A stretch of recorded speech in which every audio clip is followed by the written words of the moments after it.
بدعة البدعة یہ بدع یبدع بدعا زین، اس کا مطلب ہے نئی چیز نکالنا، ایسی چیز پیش کرنا جس کی پہلے کوئی مثال نہ ہو،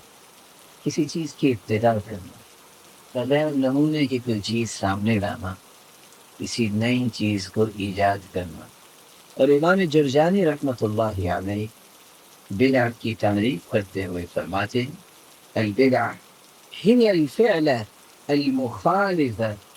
لسنة رسول اللہ صلی اللہ علیہ وسلم۔ بدع اس فعل کو کہتے ہیں، اس عمل کو کہتے ہیں، اس کام کو کہتے ہیں جو رسول اللہ صلی اللہ علیہ وآلہ وسلم کی سنت کے مخالف ہو۔ الفعل المخالف للسنة، ہر وہ کام جو سنت کے مخالف ہوگا اس کو بدعت کہا۔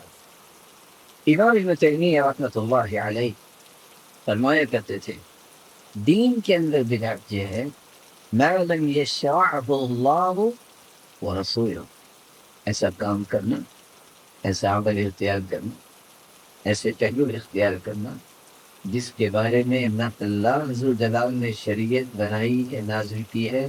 اور نہ ہی رسول اللہ صلی اللہ علیہ وسلم نے اس کو مشروع قرار دیا ہے، جائز قرار دیا۔ وَهُوَ مَا لَمْ يَأْمُرْ بِهِ أَمْرَ إِيجَابٍ وَاسْتِحْبَابٍ، ایسا کام کرنا جس کے بارے میں نہ اللہ کا حکم ہے، نہ اس کے رسول کا حکم ہے، اور نہ اس بات کی وضاحت شریعت نے کی ہے یہ واجب ہے، یہ مستحب ہے، شریعت نے اس کو حکم نہیں دیا، شریعت نے اس کی توجہ نہیں دلائی، شریعت نے اس کی رغبت نہیں دلائی۔ اس کا مطلب ہے وہ شریعت کیسے ہو سکتا ہے کہ اللہ تعالیٰ نے ایک ایسا کام جو کی زندگی کے لیے ضروری تھا اور اس کے بارے میں قرآن بھی نہیں اتارا،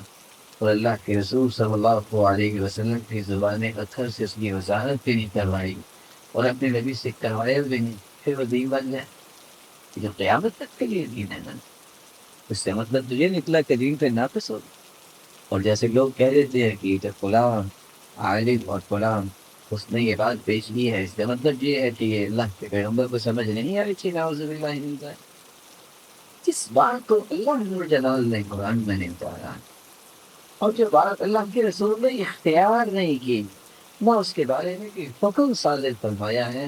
تو شریعت نہیں بن سکتی۔ بعض علماء نے جیسا کہ امام تخوی ہے وہ بدع کی تعریف کرتے ہوئے بیان کرتے ہیں کل عمل عمل على غیر مثال صدق فهو بدعہ، وہ عمل جس کی کوئی مثال پہلے نہ ہو وہ بدعت۔ اللہ کے رسول کا زمانہ گزرا، خلفاء راشدین کا زمانہ گزرا، یہ دو زمانے بہت امپورٹنٹ زمانے، کیونکہ آپ صلی اللہ علیہ وسلم نے فرمایا تھا ایک وقت آئے گا خلاف ہوگا، میرے صحابہ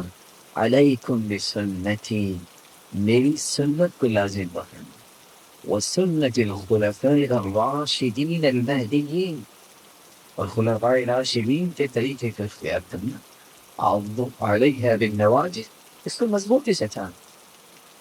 بلکہ آپ نے فرمایا خیر القرون قرنی ثم الذین یلونہم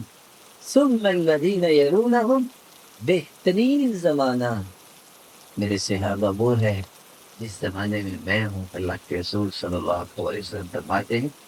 ثم الذین یلونہم، پھر اس کے بعد وہ زمانہ جو میرے زمانے کے بعد آئے، یعنی صحابہ میں، پھر جب اس کے بعد آئے تابعین کا دور، ان تین زمانوں کا تو تذکیہ خود رسول اللہ صلی اللہ علیہ وسلم نے بیان کیا۔ اس لیے یہ بات سمجھنے والی ہے بدعت جو کام اللہ کے رسول نے نہیں کیا،